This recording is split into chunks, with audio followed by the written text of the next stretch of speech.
What's up, everybody? Welcome to a Saturday edition of The Squeeze. I am Tyler Connie, and maybe getting a little bit pissed off is exactly what I needed to start cashing some tickets because we had another winning night on Friday. It was a 2-0-1 day, so up 2 units.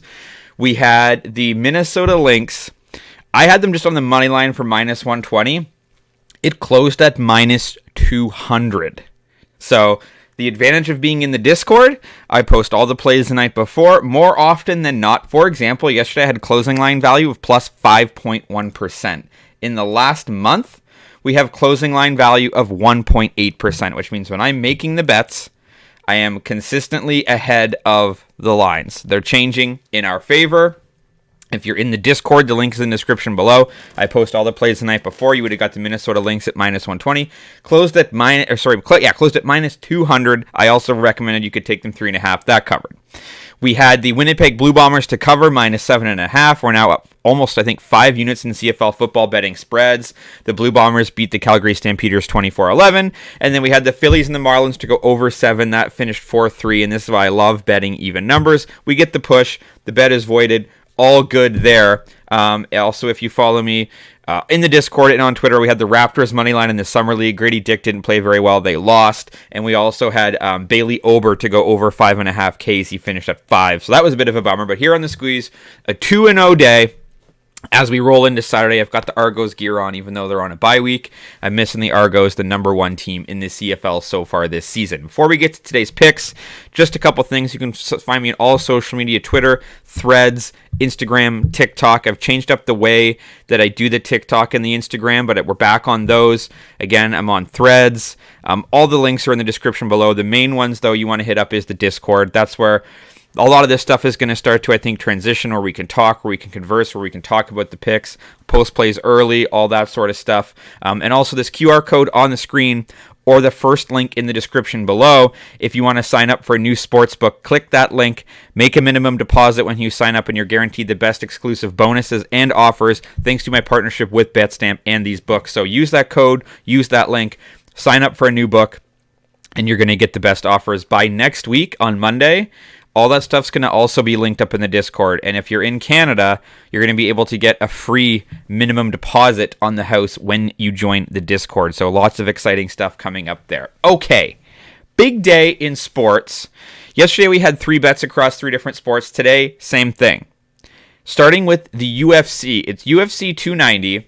And we've got a bet on the main event of Alexander Volkanovski against Yair Rodriguez. Now, Volkanovski's a heavy favorite. He's minus anywhere between 200 and 300 just straight up on the money line. Don't like that play very much. So let's dive a little bit deeper. What can we do?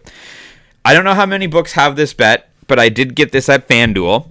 FanDuel has this bet, and I like it. You can get Volkanovski to win this fight in round 4, in round 5 by stoppage, or on the cards in a decision. This is a minus 110 bet at FanDuel. I like this a lot. As dominant as Volkanovski has been, he doesn't usually finish top fighters. In fact, 6 of his last 7 fights have gone the distance. I think that Volkanovski is going to be cautious of Rodriguez's dangerous kicks in this fight, and I think he's going to avoid early exchanges in terms of striking. I think he's going to look to slow it down, possibly get it to the ground. I think he's going to rely. He's got very good striking defense that I think he's going to rely on. He's very good at distance management. I think he's going to be able to stay away from the strikes. And then when he gets close, his forte is the wrestling. And I think he's going to be able to do very well there, which I think gets this fight into the later rounds. Of course, it's a championship fight. It's got 5 rounds. I think he probably wins on the cards. Taking Volkanovski by decision is not a bad bet either. As I mentioned, 6 of his last 7 fights have gone there. But even though he doesn't necessarily always display his power, he does have it. He does have the ability to pile up some damage as the rounds progress. He's got he's not a bad striker by any stretch of the imagination. He does have some power, so I think he can do enough damage on his feet to possibly stop Rodriguez later on in the fight, or even on the ground as he wears him down with a little bit of ground and pound and his wrestling. So, as I mentioned, you can get this at FanDuel. If you don't have a FanDuel account, hit the link in the description. Go to FanDuel. Volkanovski in round 4 or 5 by stoppage or by decision, any one of those. So essentially, as long as Volkanovski doesn't win in the first 3 rounds or lose, we cash this bet. It's minus 110 at FanDuel. Okay, moving to the CFL now. We've got the Hamilton Tiger Cats and the Ottawa Red Blacks. Now, As you can see, I've bet the Hamilton Tiger Cats here on the spread, which is only -1.5. You can take them on the money line. If they win by 1 point, touche. I think it's -115 or -120 straight up on the money line. I will gladly buy back the juice for the extra 1.5 points. If they win by 1, fair enough. Now, the thing is, I don't know who wins this football game. This is predicated more on the fact that Hamilton should be a better football team than they are. They're 0-3. This is a really almost a do-or-die game here for Hamilton, based on the way the Argonauts are playing, based on even the way the Alouettes are playing. Hamilton needs to start winning football games, and if they can't beat Ottawa at home in Hamilton on a Saturday night, I don't know what this team is doing. They are too good to be this bad. Ottawa is also not a great football team themselves. So coming into this, Ottawa is 1-2. Hamilton is 0-3. Hamilton is also 0-3 against the spread. They just lost by 21 points to Edmonton. They've lost by 11 points to Calgary, and they've lost by 7 points to Montreal. So they've kept it somewhat close, aside from losing to Edmonton last week, which was a pretty brutal loss there. Calgary's a decent football team. They lost by 11. Montreal, they lost by 7. Their problem has been scoring. They've scored 12, 15, and 7. Can they score? Sorry, Jesus, that's Ottawa. Ottawa just beat Edmonton 26-7, lost to Calgary, lost to Montreal, but they have been keeping it close. Then when you look at the Tiger Cats, not so much, right? So they just lost 38-12 to Montreal. They've lost 32-14 to Toronto, and they lost 42-31 to Winnipeg. But as I mentioned, Winnipeg is one of the best teams in the CFL. Toronto is the best team in the CFL, and Montreal has surprised some teams. So the concern is that aside from the 31, recently they've only scored 14 and 12. Neither of these teams score a lot of points, but Hamilton has given up 42, 32, and 38. The difference is Ottawa's only scored 26, 15, and 12, right? So when you go back to last season, Hamilton beat the Red Blacks last year 30-27. They also beat them 23-16. It's just, like I said, it's just do or die for the Hamilton Tiger Cats. You do have Jeremiah Mazzoli. He's coming back for Ottawa. He's missed all of last year with a leg injury. He didn't play at all last season. I actually think that's going to... Some people will say, well, he's going back to Hamilton where he spent 10 years. I think it might be a little bit of a detriment. I think he might be a little bit too amped up. I think, it's hard to go back and play professional football after an entire year off. So even though I think that some people might think that works to his benefit, I actually might think it's be a detriment. I think he's not going to be able to have the greatest game against the Hamilton Tiger Cats. Look, I think it's a toss-up, right? If you want to take Ottawa with Mazzoli back and the way that Hamilton has been playing, oftentimes I'll say bet the trends, go ahead. I think this is a spot that if Hamilton's going to turn it around, this is the game.